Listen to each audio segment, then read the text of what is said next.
Good morning and welcome. I'm Carol Plumlee, a member of the board at the Unitarian Universalist Church in Reston.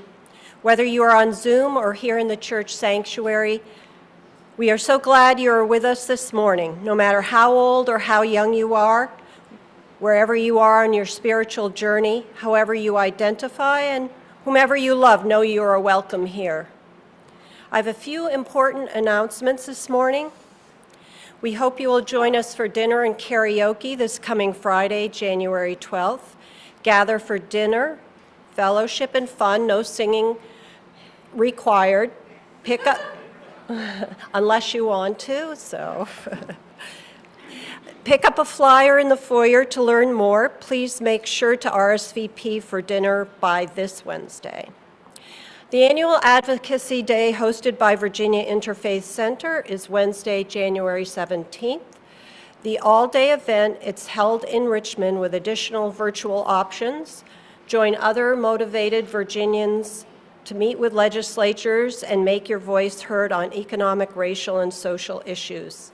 Pick up a flyer in the foyer or see our newsletter for additional information. So if you are interested in going to Richmond on January 17th for the Day for All People, please see Dora Anderson in the East Foyer for details. Visitors and newcomers are invited to join Reverend Aileen for coffee during the coffee hour. Reverend Aileen will be in the boardroom that's off the East Foyer for conversations with newcomers who want to get better acquainted with the church and the minister. Bring your coffee and your questions. Newcomers' coffee will run until 11:30. Now, I have news that Science Sunday will be canceled today. Bob Anthony, the facilitator, has had a fall. It may possibly be rescheduled for next week. Look in the newsletter for further detail. Now, let us center ourselves for worship. Please take some deep, quieting breaths with me.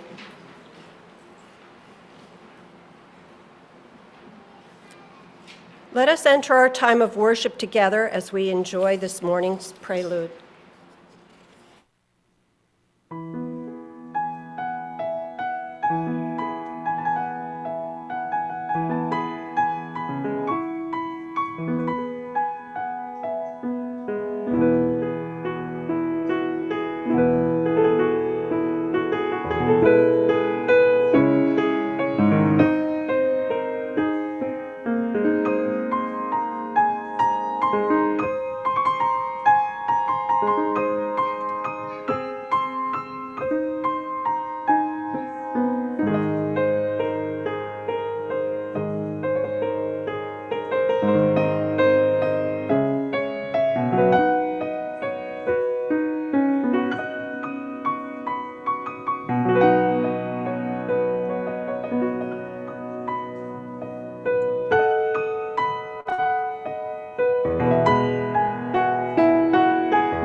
Aileen Fitzke, it's my honor to serve this congregation as its minister. Our opening words are by Reverend Manish Mishra Marzetti. Between rocking the boat and sitting down, between stirring things up and peaceably going along, we find ourselves here in community, each called from many different journeys, many different life paths onto this road. Some are here because the rocking of the boat has been too much tumult, too much uncertainty, too much pain. Some of us are here with questions about where the boat is going, how best to steer it, where the journey ends. Others are here as lovers of the journey, lovers of life itself.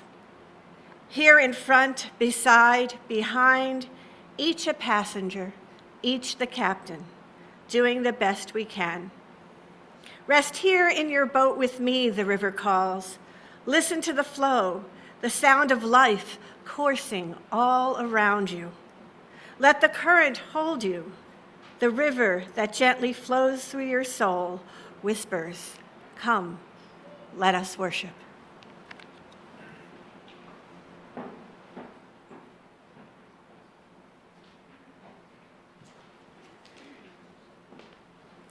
Our opening hymn today is number 1028, The Fire of Commitment. Now please rise in body or spirit and join us.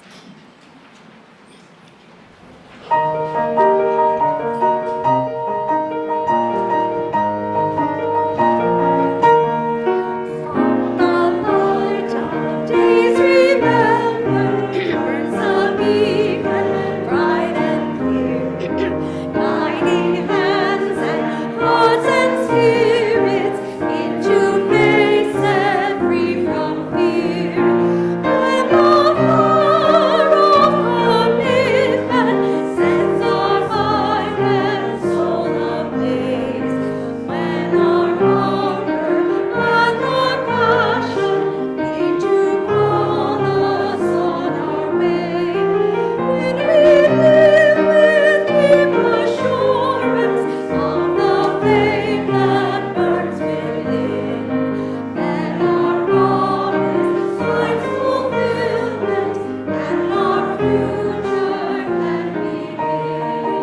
Good morning.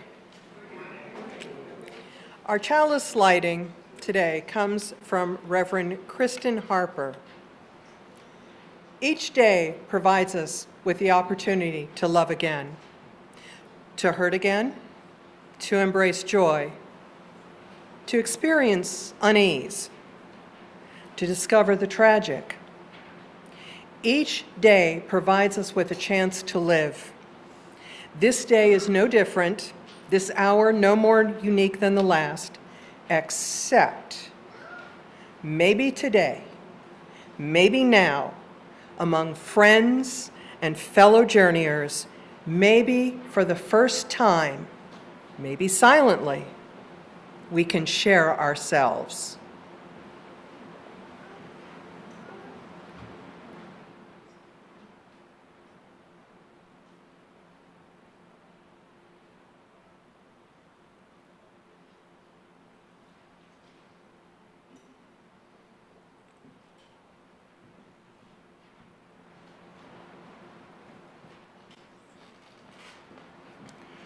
Here at UUCR, we have a beloved tradition of singing together a covenant every Sunday.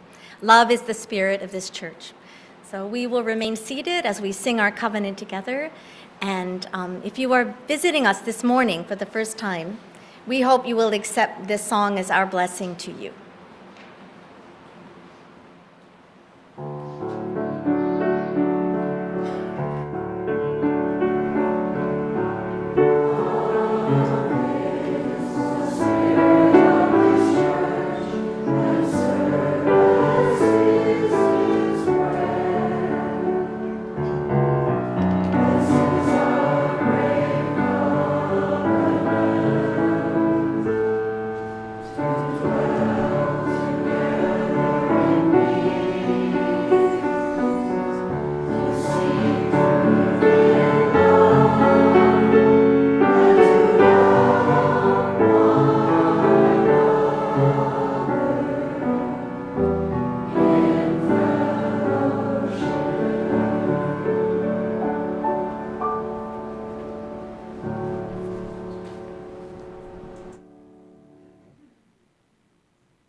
Now is the time for all ages.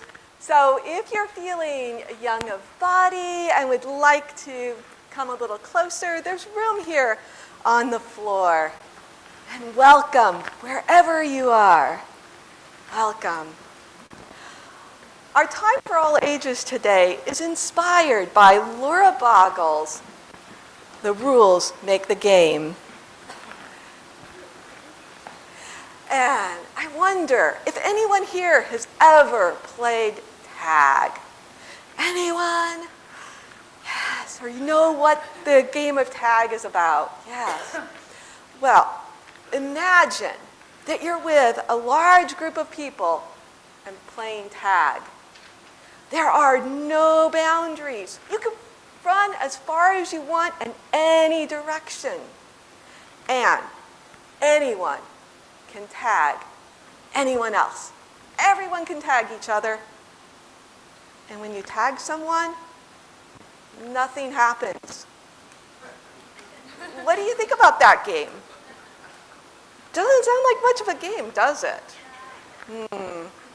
Well, we can think of our UUCR congregation as a cooperative game where we come together going towards similar shared goals for our mission, and everyone wins. So I wonder how we know what the boundaries and expectations of this cooperative game are. Yet without guidelines, it can be kind of confusing. But a relational or right relations covenant or a behavioral covenant is something that some congregations use to help understand how people expect to be together and how they can work together to those shared goals. And I wonder if you or anyone who's been in religious education thinks this sounds kind of familiar. Because Every September in religious education, the children create their own covenant.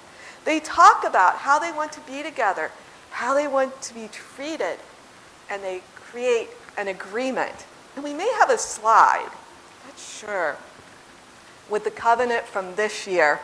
And it says, accept people, respect the choices made by ourselves and others, act with empathy and kindness. Everyone is allowed to say no. Respect the earth, live like Dobby. And Dobby is a character from Harry Potter who insists on working for freedom and justice for people, or everyone, who is marginalized or treated unkindly. And that's something that the group talked a lot about. They wanted to be like Dobby. And finally, be yourself. Those all sound like great guidelines, don't they? And throughout the year, the children review these, and sometimes, like last year, sometimes they decide that they want to add to them, that there's some other agreements that they want. Now, today, Reverend Aileen will be talking about right relations covenants and what one might mean to UUCR. That might be something that can help understand guidelines and expectations of how to treat each other. It gives an opportunity to talk about how you want to be treated right here and how you can all work together towards shared goals in a spirit of love. So now, let's play. And we'll sing the children out with Go With Joy, which will be projected here and in Zoom.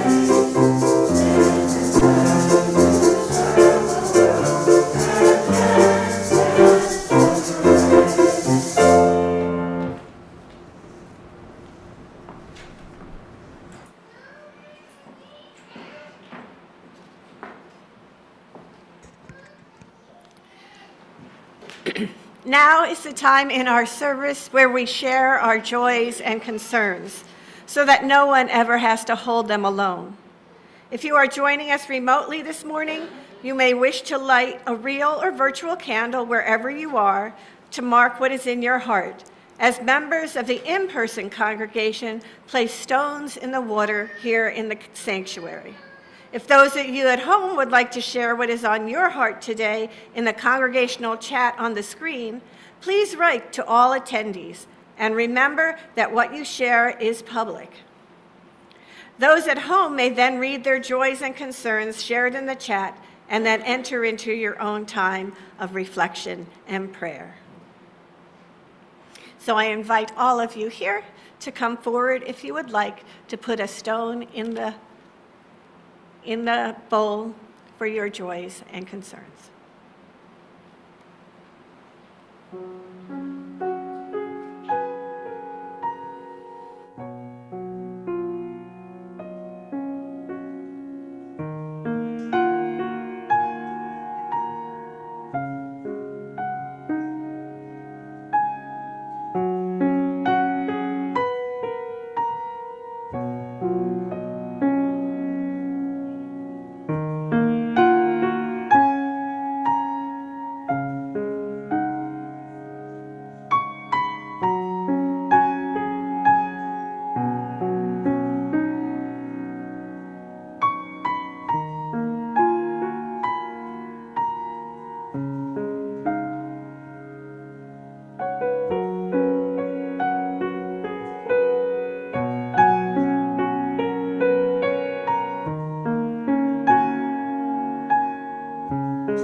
Let us be one in prayer and meditation. Spirit of life and love that so faithfully animates our creation, we are grateful for this community that is with us in both times of joy and sorrow. We hold in our hearts this morning all who are facing any hardship or difficulty, those who are grieving or facing illness or disability in themselves, their friends, or their loved ones. In particular this morning, we hold in our hearts and prayers Tim Norton, who has come down with quite a serious illness. He won't be able to meet with the congregation members until later in the spring, and he wants you to know he's still taking on the leadership of social justice. If you want to contact him, please send him an email, and cards would probably be welcome also. So we'd light this candle for Tim.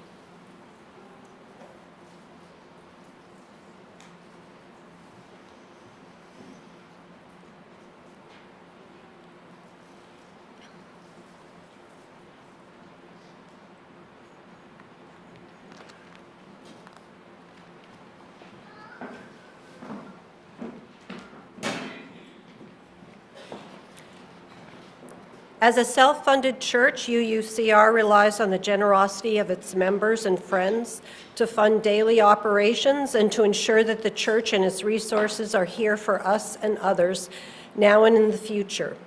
Pledges support our worship and music programs, our religious education program, programs for members and friends, community outreach, and connections to Unitarian Universalism. We now invite you to support the work of UU Reston by making your donation to the collection plate if you're here in the sanctuary or at the link on the slide and in the chat box. Thank you for your generosity and support of our beloved spiritual home.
To make it through.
Okay, that's the sermon.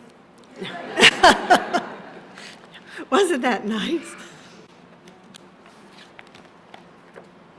Thank you.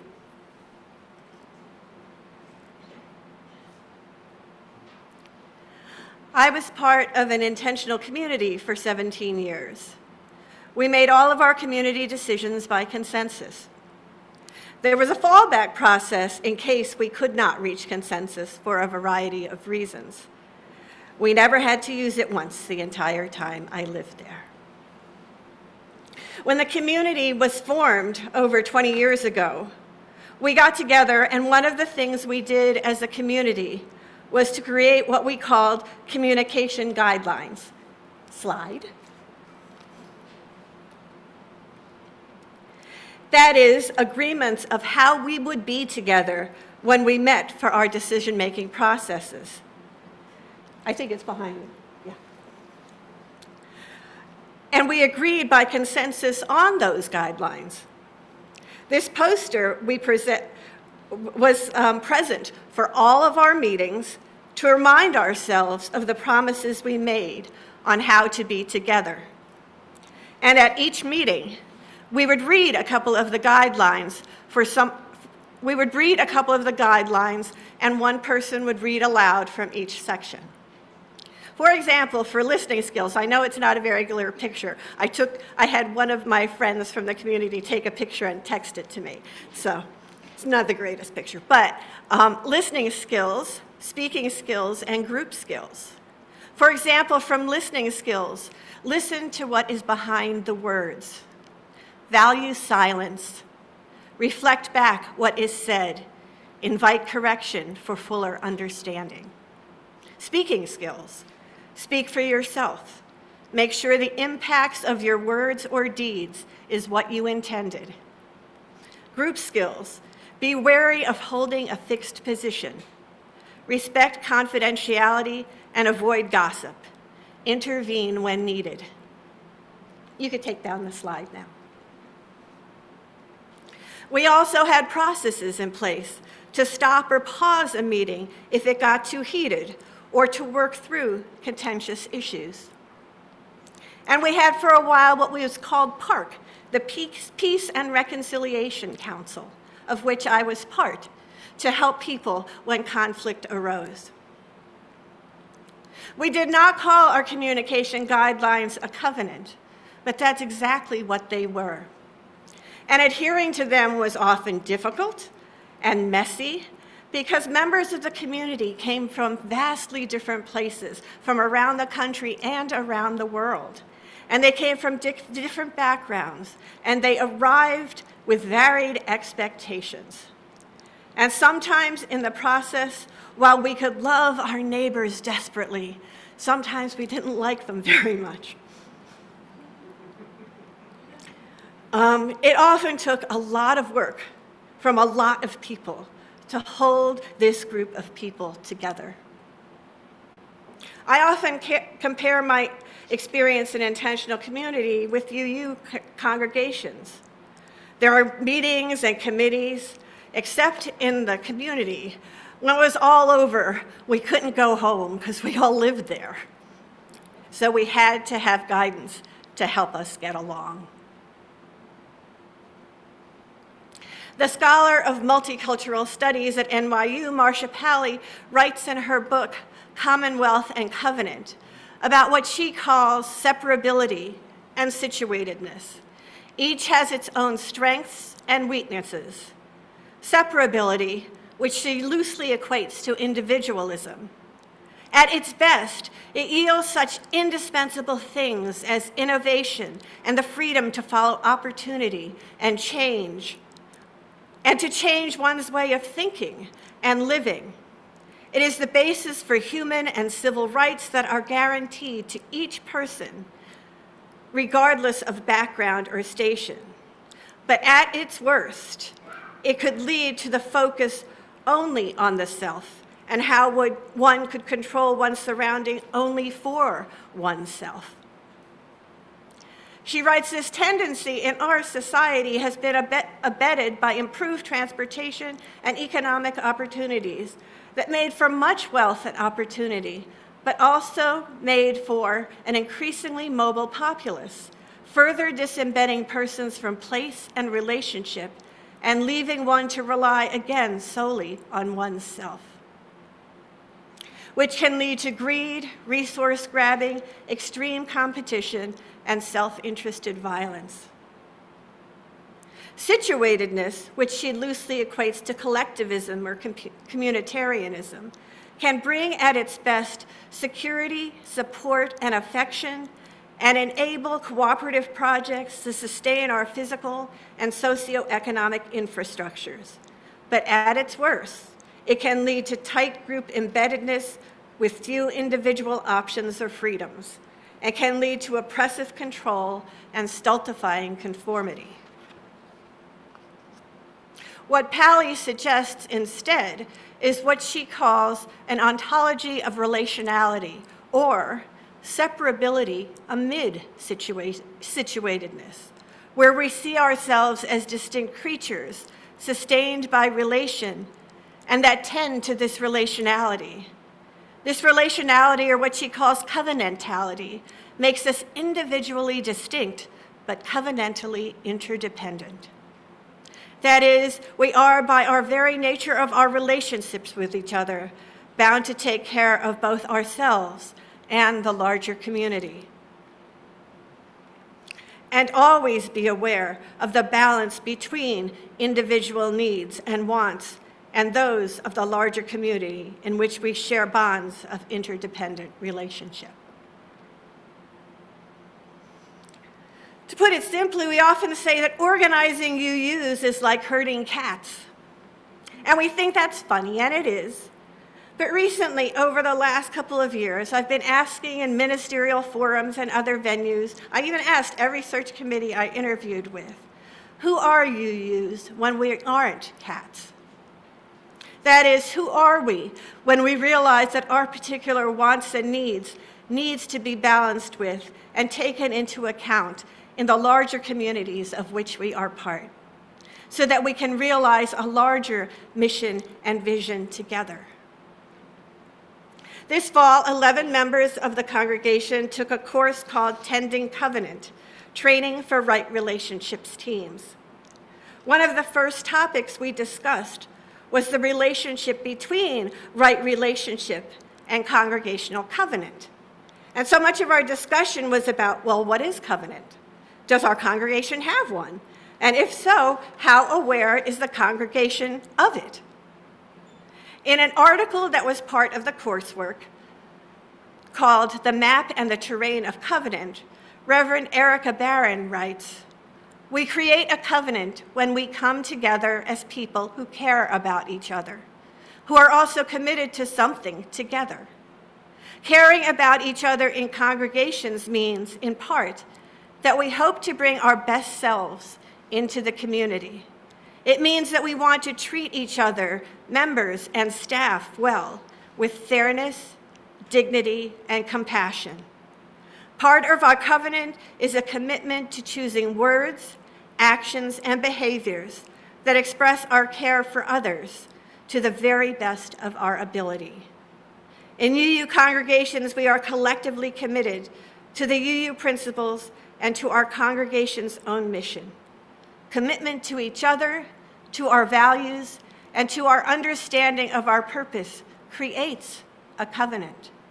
When we put words on paper, we are pointing to that covenant, not capturing it in its entirety.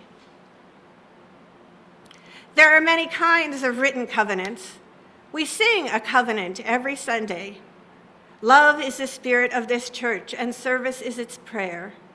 This is our great covenant, to dwell together in peace, to seek truth in love, and to help one another in fellowship. Some form of this particular covenant has been in circulation in New England free churches, which are the precursors of our Unitarian and Universalist forebears, since the 17th century, even before the U.S. was the U.S. It is an aspirational covenant. That is, it points to abstract values that we aspire to as part of community, to dwell together in peace, to seek the truth in love, and to help one another in fellowship. And it doesn't tell us how to do that. Many congregations have what is called a right relations covenant, or simply congregational covenants that do spell out how members are to be in relationship. In form, they are very similar to the song communication guidelines I showed you earlier. As Reverend Erica Barron writes, part of our covenant is the commitment to choosing words, actions, and behaviors that express our ability to care for each other to the very best of our ability. Our congregation does not have such a written covenant, though some of our committees do, and they share them at the beginning of their meetings. Our staff team created a covenant for ourselves at the beginning of this congregational year. It took us several weeks to do, but when it was done, we were very proud of it, and I'm going to frame it and hang it in my office. This slide, next slide, shows covenant and its relationship to the other ways in which we base the foundation of our congregations.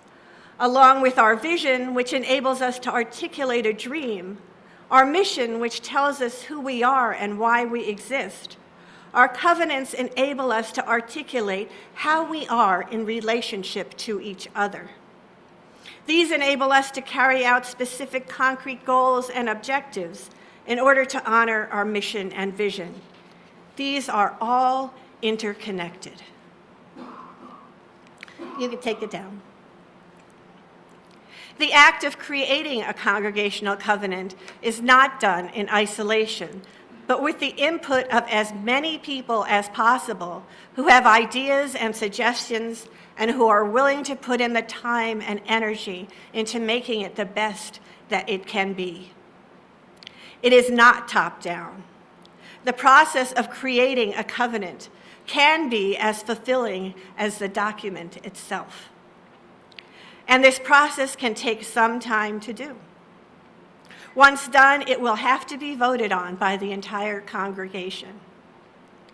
It is always important to remember that covenants are living documents, meant to be revisited, altered, changed as the community evolves. It will never be perfect, but that doesn't mean we can't try.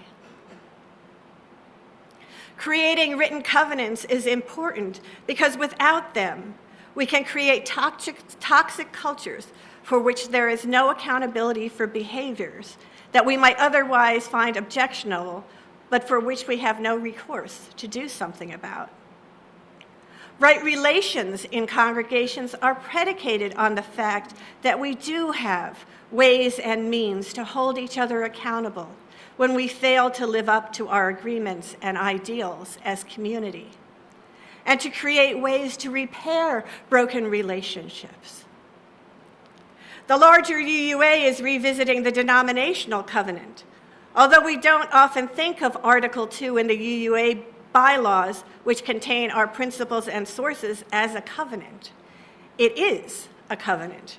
We often neglect to read the part that prefaces the principles and sources. We, the member congregations of the Unitarian Universalist Association, covenant to affirm and promote. And then it goes on to list the principles. As many of you know, and I've spoken about it in the pulpit, the principles and sources are being completely overhauled, and this is no small feat. Like many other covenants of our living tradition, this covenant is supposed to be revisited every 15 years, the denominational one. But it has been over 30 years since that last revision, and the changes are meant to reflect the values and commitments that have evolved over the past decades. We are not the denomination that we were 30 years ago. People have changed, leadership has changed, and the makeup of our congregations has changed. So it is right and good to consider change. I bring this up to stress the fact that however we may frame our own congregational covenants, they will always be living documents, just like the documents of our larger faith tradition. Who are we when we are not cats?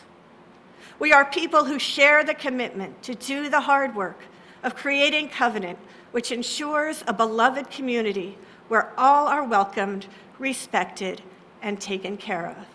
Amen, and blessed be.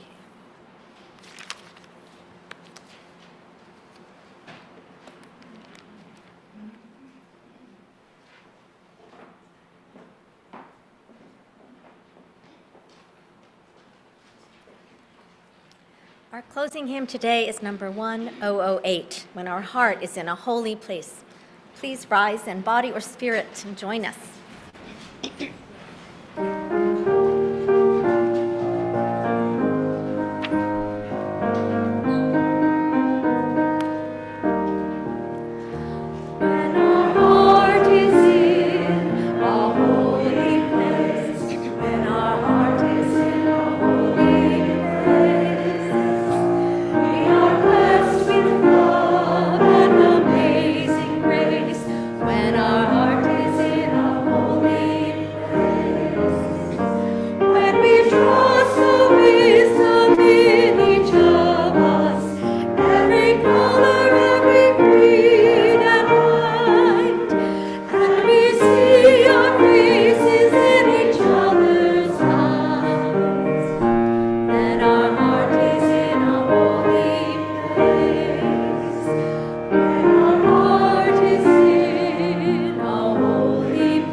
Our benediction this morning is an excerpt from Unlocking the Power of Covenant, report of the UUA Commission on Appraisal. Covenant is like the bread that we kneaded ourselves and baked in our own oven, broken and shared with others, eaten and digested. A case can be made that it is sacramental in that covenant symbolizes what also is. It is and it acts, it lives.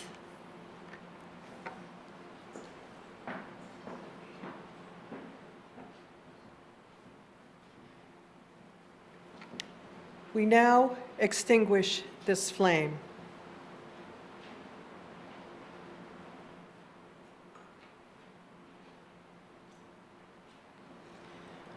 But not the light of hope and truth, the warmth of community, nor the fire of commitment.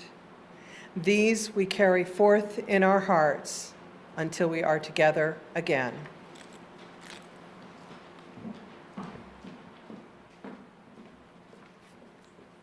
We invite our congregants to join us in the sanctuary here for coffee or tea and fellowship. Those attending worship on Zoom can join us for our virtual Greet Your Neighbor coffee hour to discuss the service theme and enjoy fellowship with other congregants. The link is in the chat box and will be on a forthcoming slide. We hope you will use the chat box as a virtual receiving line to leave a message about your appreciation for the worship service. As a reminder, visitors and newcomers are invited to grab coffee and join Reverend Aileen in the boardroom. And Science Sunday has been canceled for now. Leave the chairs as they are, and I wish you a very fine rest of your day and enjoy this nice weather.